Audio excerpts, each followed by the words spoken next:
말씀 마태복음 12장 30절 말씀 같이 읽도록 하겠습니다. 같이 읽습니다. 시작. 나와 함께 아니하는 자는 나를 반대하는 자요, 나와 함께 모으지 아니하는 자는 해치는 자니라. 아멘. 옆에 분들과 인사하며 앉습니다. 참 잘 오셨습니다. 주님의 이름으로 복을 빕니다. 여러분 정말 잘 오셨습니다. 주님의 이름으로 복을 빕니다. 두 사람이 인생을 함께 살아보면 함께 인생길 가는 것이 즐겁고 행복하고 의미가 있는 그런 삶을 사는 분들이 있습니다. 이렇게 두 사람이 사는데 세월이 가면 갈수록 함께하는 것이 참 좋다, 그렇게 같이 살아가는 사람들이 있죠. 그런 사람들을 잘 보면 정말 아무 문제가 없어서 그렇게 같이 잘 살아간다기보다는 서로를 향해서 돌아보고 서로를 바라보는 관점이 나 중심이 아니고 상대를 배려하는 그런 모습이죠. 여러분, 예수님을 안 믿는 사람도 두 사람이 잘 살아가는 경우가 참 많습니다. 근데 예수님을 믿는 사람, 생명을 얻은 사람이 어떻게 하면 두 사람이 잘 살 수 있을까? 그것은 두 사람의 결합이 하나님이 우리를 맺어주셨다는 하나님의 관점에서의 삶이 아니면 그 삶을 끝까지 함께하기가 참 힘듭니다. 어떤 어려운 경우에도 하나님이 이 사람을 맺어주셨지 이렇게 생각하면 하나님께 엎드리는 사람이 되죠. 하지만 꼭 그런 경우만 있는 게 아닙니다. 인생을 살아보면 두 사람이 함께 오래 살았음에도 불구하고 이상하게 함께 살아가면 살아갈수록 사는 게 점점 더 힘들어지는 경우도 있습니다. 그런 사람을 보면 둘 중에 한 사람이 너무 주장이 강하거나 자기의 주장이 강하다 보니까 상대방의 의견을 잘 듣지 못하거나 상대방의 필요를 잘 알아차리지를 못합니다. 의견을 듣지 못하니까 의견을 전달하는 것도 자연스럽지가 않습니다.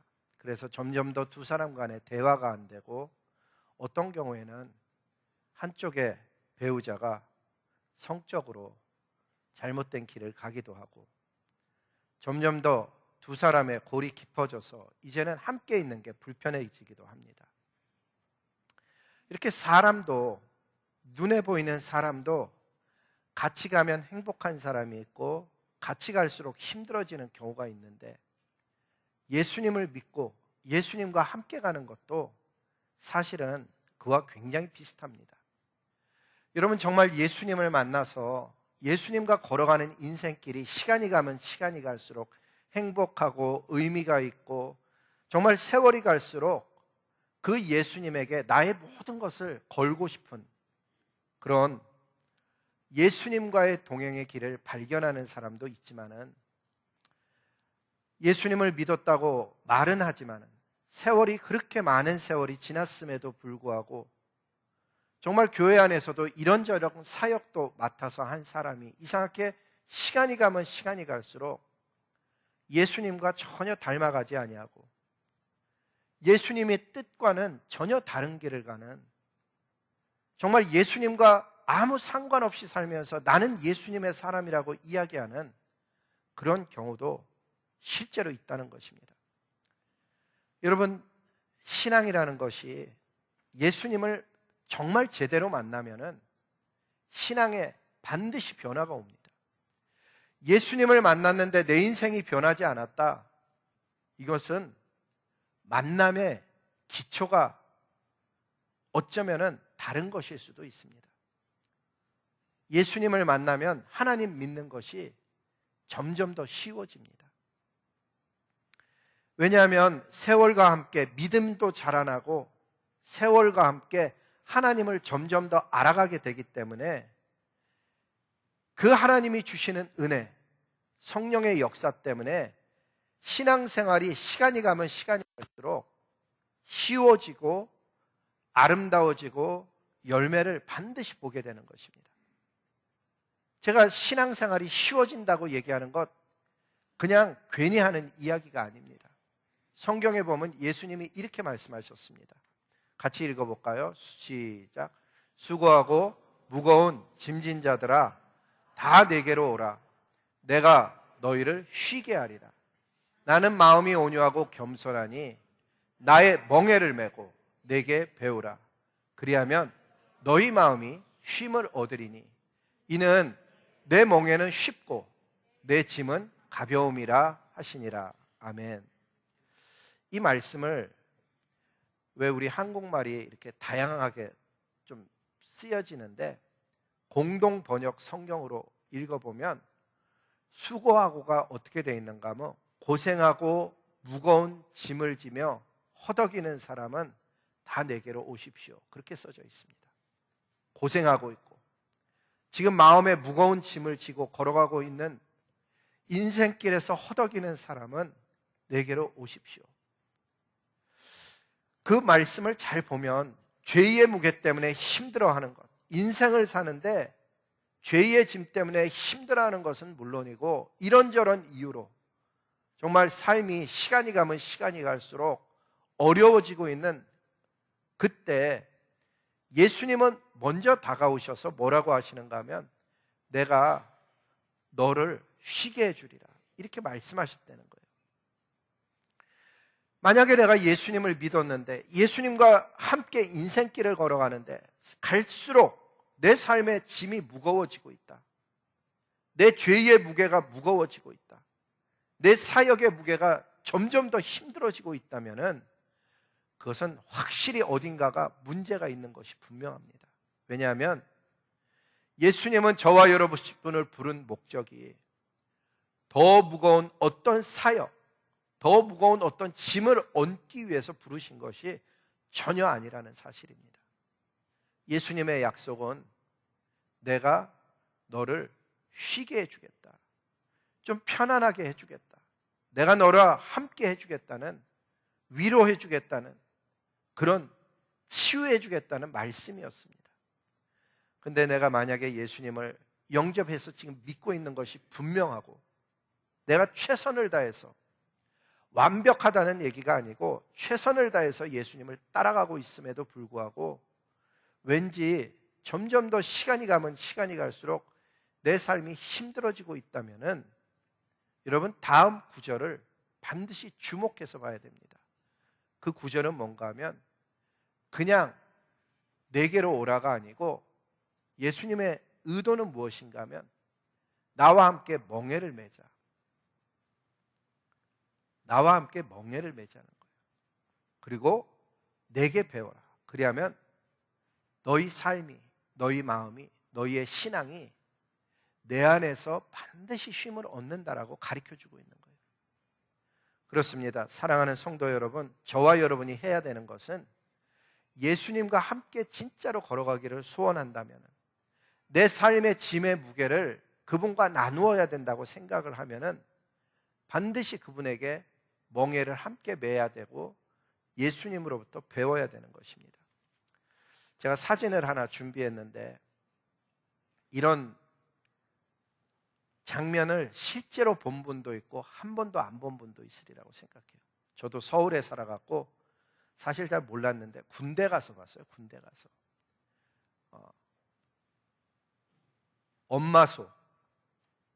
엄마 소를 실제로는 멍에를 메우고 새끼 소는 멍에라고 하지만 사실은 줄을 걸어놓고 가는 거예요.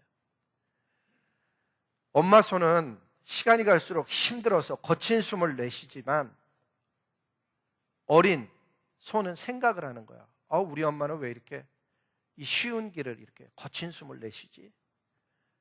사실은 엄마가 멍에를 다 메고 있는 거예요. 새끼는 따라다니는 역할만 하는 거예요. 처음 멍에를 쥐고 배울 때는 엄마 소의 스피드, 엄마 소가 움직이는 것을 배우라고 줄만 걸어놓은 상태예요. 저와 여러분이 신앙생활하면서 기억해야 되는 것은 예수님이 부르셨을 때 처음부터 우리의 삶 속에 무거운 짐을 얹겠다는 게 절대로 아니에요. 예수님과 인생의 스피드를 같이 하고 예수님이 하는 것을 따라하다 보면 어느 날 자기도 근육도 붙고 등치도 커지고 믿음이 자라나면서 주어지는 짐을 얼마든지 감당할 수 있는 하늘의 사람이 되는 것이죠. 그렇다 그러면 구체적으로 예수님으로부터 진짜 배워야 되는 게 뭘까? 뭐 여러 가지가 있지만은 제가 이 말씀을 준비할 때 주님께서 저에게 주셨던 은혜는 제일 처음에 주님께 진짜 배워야 되는 것, 그것은 이 세상을 살면서 나를 모욕하고 나를 힘들게 한 원수 같은 그 사람을 사랑하고 불쌍히 여기고 비난하지 않기를 배워야 된다는 사실이에요. 여러분, 나를 힘들게 한 사람에 대해서 이야기할 때는 나도 모르게 목소리도 굳어지고 인상도 찌그러지고 내 마음도 거칠어지는 거예요. 진짜 우리가 묵상해야 되는 분은 하나님의 선하심과 인자하심과 하나님의 능력과 권세인데, 그러한 것은 깊이 묵상 못하고 실제로 일을 겪어보면 잠이 안 와요. 잠이 안 와요. 어떻게 사람들이 저럴 수가 있지? 어떻게 그 사람이 그럴 수가 있지? 나를 힘들게 한 사람, 그 사람을 진짜로 용서한다는 것은 제가 보기에 저와 여러분 안에 선한 것이나 사랑이 있지 않아서 그렇게 쉽지가 않은 과정이에요. 예수 그리스도의 십자가, 그분이 나를 정말 형편없는 나를 용서해 준 것, 그게 내 삶 속에 들어오기 전까지는 좀처럼 쉬웠지가 않아요. 특히 용서했다고 했다가도 어느 날 다시 그게 탁 부닥쳐 오면 그 마치 뭐와 비슷한가 하면 먹물이 가라앉아서 겉으로 보기에 깨끗한 물이었는데 뭘로 하나 휘저으면 다시 떠오르는 것처럼 그 모욕감, 그 힘들게 했던 사람, 그 사람이 불쌍히 여겨지거나 그러지가 잘 않는 거예요. 그런데 저와 여러분을 구원하신 예수님, 저와 여러분이 주님이라고 그러는 그 예수님이 어떻게 하셨는가 하면 우리보다 더하신 거, 일을 당하신 거예요. 그 사람들에게 뺨을 맞고 구원해 주려고 그러는데 뺨을 때린 거예요. 우리 얘기를 하려고 그러면 사랑하려고 그러는데 배신한 거랑 똑같은 얘기예요. 침을 뱉고 옷을 벗겨갖고 나누어갖고 십자가에 못 박은 거예요. 그런데 그 예수님이 이렇게 기도를 하시는 거예요. 아버지, 저들을 사하여 주옵소서. 자기들이 하는 것을 알지 못함이니이다. 우리도 인생을 살다 보면 저 사람들이 알면 왜 저럴까? 진실을 알면 왜 저럴까? 인생을 진짜 알면 왜 저럴까? 사랑을 알면 왜 저럴까? 정말 하나님의 사람이라면 왜 저럴까? 하는 그게 있잖아요. 그래서 우리도 예수님 따라서 기도를 처음에 시작하는 거예요. 하나님, 저 사람이 알지 못해서 저럽니다. 용서하여 주시옵소서. 그게 처음은 진짜 내 본심이 아니고 예수님을 그냥 따라하는 거예요. 처음에는. 근데 기이한 것은 말이에요, 하나님의 말씀에 순종하고자, 하나님의 뜻에 순종하고자 해서 내 마음은 전혀 움직이지 않았음에도 불구하고 말씀에 순종해서 입술을 먼저 벌려서 주님, 저들을 용서해 주시옵소서 라고 고백하기 시작하면 하나님이 우리 안에서 역사하셔서 어느 날 진짜 동이 서에서 먼 것 같이 기억도 잘 안 나게 해주시고, 어느 날 정말 하나님께서 은혜 주셔서 더 이상 그 사람이 나에게 영향을 미치지 못하는, 내 신앙과 내 인생에 영향을 미치지 못하는 사람으로 만들어준다는 얘기예요. 예전에는 그 사람의 이야기 한마디에, 그 사람의 태도 하나에 내 삶이 막 가을 바람에 낙엽이 뒹구는 것처럼 길거리에 이리저리 막 흔들렸는데 이제는 더 이상 그 사람이 나를 지배하지 않아요. 이제는 예수님의 말씀이 나를 지배하게 되는 거예요. 소원하기는 정말 예수님께 배워야 되는 것은 사람이 지배를 하는 것이 아니고 원수 맺고 그냥 살아가는 것이 아니고 참고 살아가는 것이 아니고 하나님 저들을 불쌍히 여겨 주시옵소서. 하나님 저들을 죄를 사하여 주옵소서. 알지 못해서 저런 말을 하죠. 알지 못해서 저렇게 살아가죠. 알지 못해서 저런 결정을 내리죠. 주님을 따라가면 예수님이 뭐라 그랬어요? 나를 따라오너라. 그 주님을 따라가면 인생이 풀리는 거예요. 여러분 아세요? 어떤 사람은 과거가 지금까지 나를 지배해. 아직도 하나님이 나를 다스리는 게 아니고 그 누군가의 사람의 말이 나를 다스리는, 그것 때문에 힘들어하고 아파하고 힘들어 인생을 파괴하며 사는, 병들어 사는 그런 인생이 될 수 있다는 거예요. 우리가 예수님으로부터 배워야 되는 두 번째는요, 사람에게 보이려고 나를 드러내지 않기를 배워야 되는 거예요. 주님은 이렇게 말씀했어요. 너희들 사람에게 보이려고 사람 앞에서 의를 행치 않도록 주의해라. 그렇지 아니하면 하늘에 계신 아버지께 너희가 상을 얻지 못하느니라. 자기가 하는 일을 사람에게 보이려고 하는 것, 참 어리석은 인생이죠. 어떤 사람은 사람에게 인정받고자 해서 쓸데없이 거짓말을 하고 살기도 하고 부풀려 얘기하며 살기도 하고, 다 우리의 연약함이고 우리의 부족함인 거예요. 그렇게 안 하고 살아도 되는데 알지 못해서, 부족해서, 연약해서 그렇게 살아가는 거예요. 주님에게 정말 배워야 되는 것은 있는 그대로를 드러내는 그러한 진솔한 삶을 배워야 되는 거죠. 잘못했을 때, 여러분 정말 잘못했을 때 잘못했다고 이야기하는 것, 미안한 감정을 드러내는 것, 그게 얼마나 중요한지 몰라요. 일 자체보다도 더 중요한 거죠. 예수님께 배워야 되는 또 한 가지는 성경에 보니까는 죽기까지 순종한 태도를 배우라고 가르쳐줘요. 말씀에 이렇게 기록했습니다. 사람의 모양으로 나타나서 자기를 낮추시고 죽기까지 복종하셨으니 곧 십자가에 죽으심이라. 예수님께서는 본인의 멍에에 대해서 뭐라 그러는가 하면 내 멍에는 쉽고 내 짐은 가볍다 그랬어요.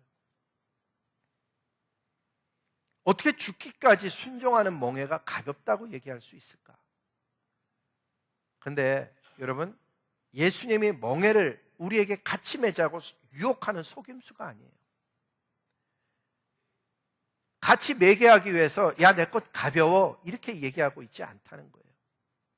진짜 예수님의 멍에는 성경에 보면 우리가 감당할 시험밖에는 주지 않겠다고 약속했어요.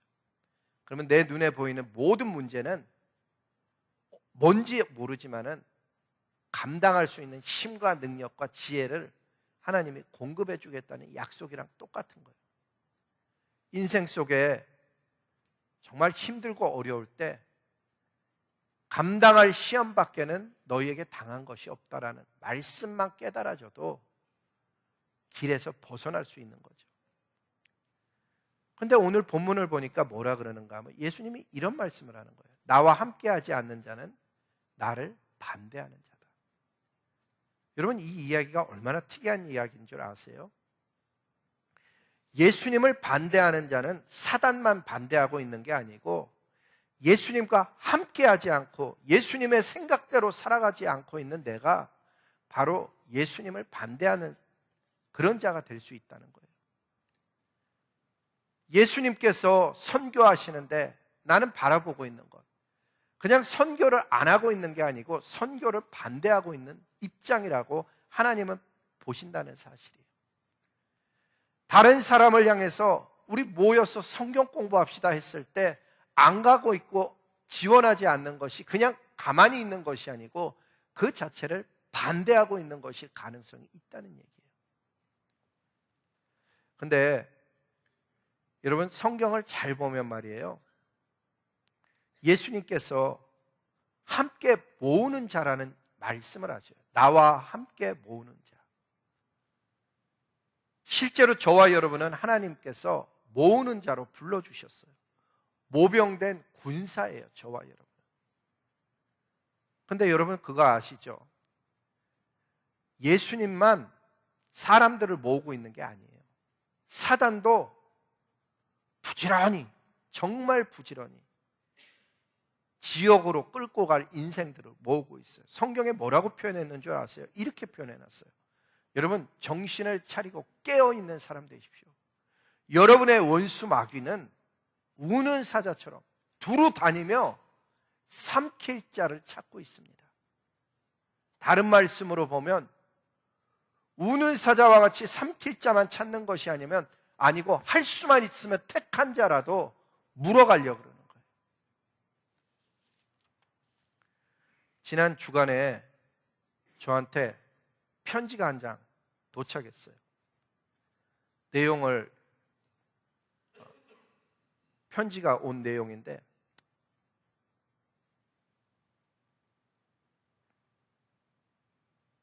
그 편지의 내용이 뭔가 하면 저보러 신천지에 들어오라는 전도 편지예요. 여러분, 그게 신천지 본부에서 보냈거나 신천지에 목사님이 보냈으면 내가 그래도 괜찮아. 신천지 평신도가 어떻게 알았는지 주소까지 해갖고 아주 긴 장문의 편지를 보내왔어요. 여러분, 신천지에 입교하려면 우리 교회처럼 3주간 하고 입교하는 게 아니고, 아세요? 6개월 동안 창세기서부터 요한계시록까지를 공부한 후에 필기 시험을 봐서 그 필기 시험에서 90점 이상이 돼야만 입교가 가능해요. 자, 생각해 보세요. 신천지에 들어가는 게 쉽지가 않은 거예요. 창세기서부터 요한계시록까지 6개월 공부해 갖고 시험 봐서 90점 이상 된 사람만 입교가 가능한 거예요. 이 사람들이 왜 기를 쓰고 그렇게 하느냐? 입교인 명부가 요한계시록에 나오는 생명책이라고 배웠기 때문에 자기 이름이 생명책에 기록되기 위해서 기를 쓰고 하는 거예요. 1984년에 신천지가 생겨났는데 처음은 몇 명 안 됐어요. 이게 6개월 공부하고 90점 맞은 사람만 들어오는데 2019년에 단일 교회로 30만 명을 넘었어요. 여러분, 6개월 창세기서부터 요한계시록을 배워갖고 90점 이상 맞아야지 들어가는 교회가 30만 명이 됐다니까요. 미국에서 제일 큰 교회가 어디예요? 아세요? 미국에서 제일 큰 교회, 규모가 제일 큰 교회, 작년에 2019년에 발표한 거 보면 조엘 어스틴 목사님이 섬기는 그 교회인데 4만 5천 명이에요. 4만 5천. 미국에서는 제일 큰 교회가 4만 5천 명이에요. 근데 한국의 이단 신천지는 30만을 넘어선 거예요. 이 편지에서 주장하는 내용의 핵심이 뭔가 하면 저한테 그러는 거예요. 침례교회에서 그렇게 목회하다가 마지막 날 심판받게 된다. 빨리 정신 차리고 신천지에 와서 6개월 과정 배우고 헌신하라는 그 내용으로 저는 편지를 보냈어요. 제가 편지를 읽고 여러 가지 감정이 막 움직이는 거예요. 그 중에 하나는 열정의 도전을 받았어요. 평신도가, 신천지는 평신도가 타 교단의 목회자에게 이렇게 열정을 가지고 쓰는구나. 이 사람은 분명 자기가 예수님과 함께 모으고 있는 자라고 진짜로 생각했기 때문에 미국에까지 우표 붙여갖고 보낸 거예요. 성도 여러분, 이런 사람을 우리가 비웃을 때가 아니라는 거예요. 우리가 솔직히 진리를 가지고 있는 자라고 믿고 있는데 지난 12개월 동안에 우리는 누구에게 편지 한 장을 보내본 적이 있나? 예수님과 함께 모으기 위해서 나는 누군가에게 편지를 써본 적이 있느냐? 한번 생각해 보는 거예요. 예수님의 말씀의 요지는 아주 간단한 얘기예요. 나와 함께 모으지 아니하는 자는 지금 하나님 나라를 흩고 있는 자라고 얘기하고 있는 거예요. 예수님과 함께 사람을 모으기 위해서 기도하고 예수님과 함께 말씀, 복음 전하기 위해서 애쓰고 지금 예수님과 함께 최선을 다하고 있지 아니하는 자는 그냥 가만히 방관하고 있는 자가 아니고 흩고 있는 자라고 하나님이 본다는 사실이에요. 마지막 날 내가 하나님 앞에 나가서 섰는데 너 왜 나의 나라를 흩고 있느냐라고 하면 아니 하나님 제가 언제 흩고 있었습니까? 저는 나가서 전도하지는 못했어도 예배드리면서 한 번도 흩은 적은 없습니다. 이럴지 모르지만 주님의 관점이 어떤 관점이라는 거예요. 나와 함께 지금 모으고 있지 아니하면 너는 흩고 있는 자, 스케럴드 하고 있는 자라는 거예요.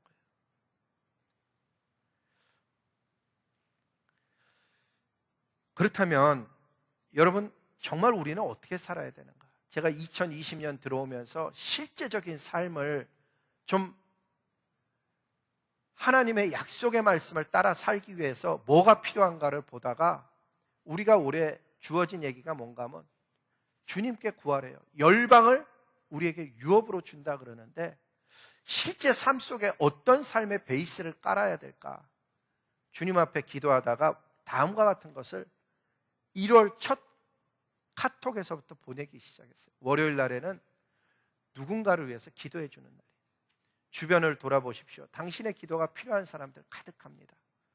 오늘은 기도로 영혼을 구원하는 날입니다. 카톡에 보면 거의 먼데이에는 이 메시지를 제가 꼭 보내드려요.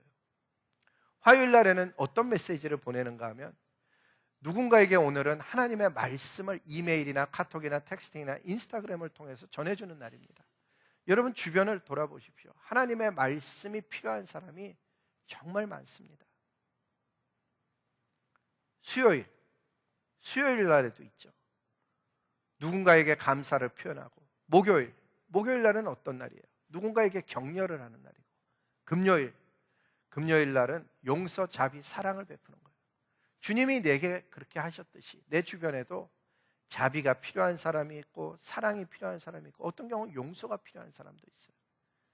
예수님을 진짜 닮아가는 삶은 실천하는 삶이거든요. 토요일은 어떻게 살아야 되냐? 사랑하는 사람들과 함께 안식하면서 평안을 선포하는 날이에요. 이날은 누군가 내 주변에 가까운 사람들과 함께 안식과 쉼, 사랑을 평안하게 누리는 날이에요. 주일이 어떤 날이냐? 주일은 하나님께 예배드리는 날이에요. 그런데 하나님께 예배드리는 거가 썰빙이거든요. 섬김이에요. 구약의 단어로 하면은 하나님께 수종든다라고 되어 있어요. 수종든다가 썰빙이에요. 우리가 월십 서비스라고 하는 것은 하나님께 수종드는 일이에요. 뿐만 아니라 내 주변 사람들을 섬기는 거예요. 커뮤니티를 섬기고 주일학교에서 가르치고 쓸고 닦고 누군가에게 내 삶의 시간을 주는 거예요. 그렇게 살면 주님의 관점이 어떤 건가 하면 이 사람은 나와 함께 모으고 있구나 라고 봐주시는 거예요. 나와 함께 모으고 있구나. 여러분 인생은 예수님과 함께 반드시 걸어갈 뿐만 아니라 함께 모으는 인생이 돼야 되는 거예요. 예수님과 함께 모으면 그곳에는 생명 역사가 반드시 일어나고 예수님 자신이 우리에게 뭐라 그랬는가 하면 내가 생명의 떡이라고 말씀하셨어요. 맞습니다. 예수님 자신이 생명의 떡일 뿐만 아니라 부활이요 생명이요 능력이 되시는 분이십니다. 그분과 함께할 때 생명 역사가 일어나는 거예요. 이 생명 역사는 전도라고 누가 알아들을 수도 있지만 사실 하나님의 생명 역사는요 생수와 같아서 거기서 힘을 얻고 살면 어떤 현상이 일어나는가 하면 물된 동산과 같이 내 삶이 아름다워져요.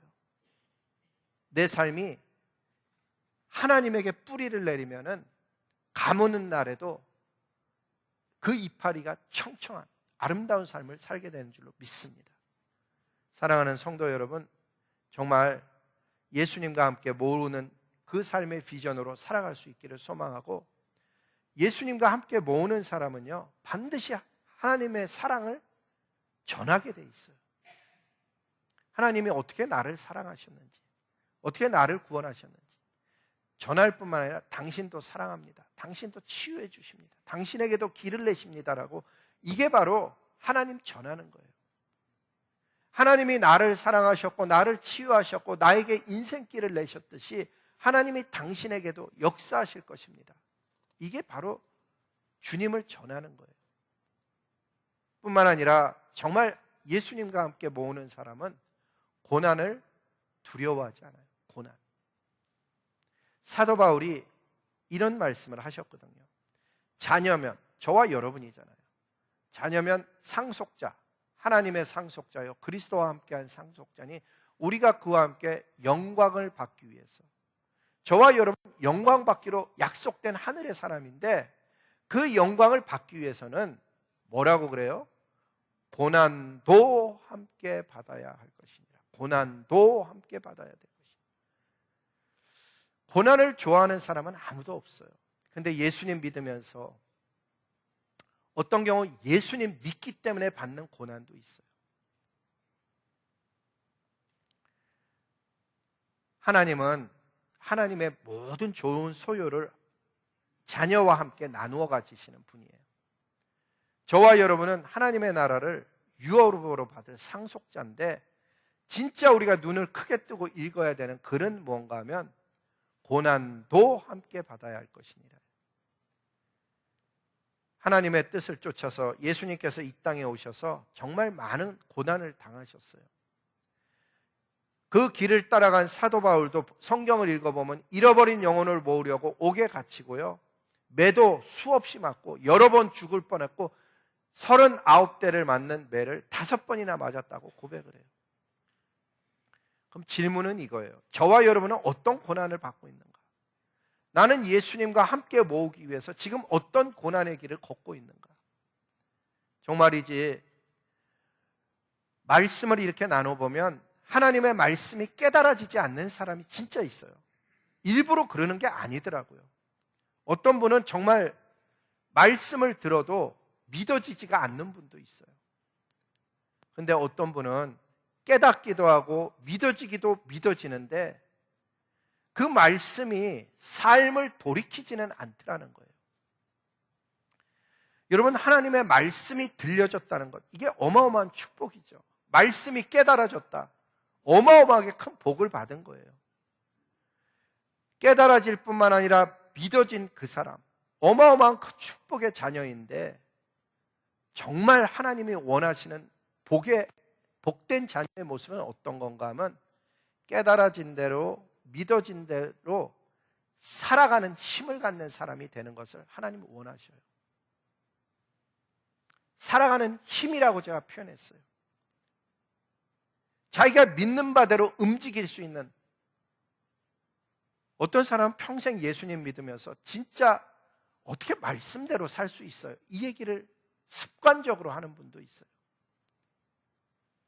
여러분, 다시 맨 처음 제가 성경 말씀을 시작할 때처럼 다시 얘기 드리면, 신앙은요, 깨달아진 대로 사는 것이 오히려 힘들지 않아요. 그리고 깨달아진 대로 살면 기쁨이 있어요. 믿는 대로 사는 것이 오히려 어렵지 않아요. 믿는 바대로 사는 것이 오히려 쉬워요. 여러분, 인생을 살아보면 내가 믿는 바대로 살지 않는 것이 더 힘들어요.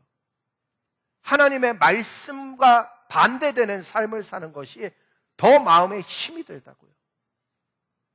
인생길을 걸어가는데 옷을 가볍게 입고 뛰는 것과, 여러분, 신앙이요, 딱 그런 모습이에요.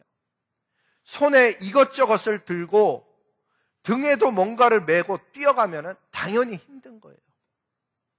염려, 근심, 걱정, 욕망 다 손에 쥐고, 게다가 자기의 어떤 욕심까지 등에 쥐고서는 뛰어가는 것, 당연히 힘들죠.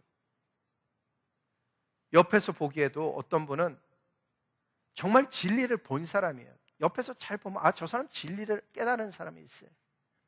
성령의 음성을 듣는다고 본인도 얘기해요. 근데 실제로 삶이 변하지는 않는.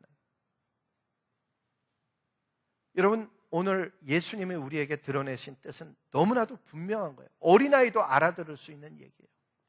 나와 함께하지 않는 자는 나를 반대하고 있는 것이다. 나와 함께 모으지 않고 있는 자는 지금 흩고 있는 것이라고 얘기해요. 그렇다면 우리 인생을 어떻게 살아야 되냐? 예수님과 함께 걸어가기 위해서 처음 전했던 것처럼 정말 예수님이 말씀하시는 것처럼 그분이 용서하시면 나도 용서하고 그분이 집중하면 나도 집중하며 살아가는 거예요. 오늘 들은 말씀처럼 진짜 깨달은 대로 듣고 믿어진 바대로 사랑하며 살고 고난을 두려워하지 않고 예수님과 함께 모으는 삶을 사는 생명의 길을 살다가 어느 날 주님 오라 하시면 주님 앞에 가서 면류관 받아 쓰고 영원한 하나님의 나라를 유업으로 받는 그런 영생의 길들을 다 잘 갈 수 있기를 주님 앞에 간절히 소원합니다. 기도하시겠습니다. 왕이신 아버지 하나님, 주님이 마음속에 하신 이야기를 그대로 적어서 전했사오니 말씀이 떨어지는 심령마다 100배, 60배, 30배 결실을 맺을 수 있도록 도와주시옵시고 정말 우리 인생이 말씀처럼 살아가는 것이 쉽다는 것을 발견하는 그런 바른 길을 들어설 수 있도록 성령께서 은혜 허락하여 주시옵소서. 우리의 평생이 예수님과 함께하며 예수님과 함께 모으는 자 되기를 간절히 소원하옵고 예수님의 이름으로 감사하며 복을 빌며 기도드렸습니다. 아멘. 우리 다 함께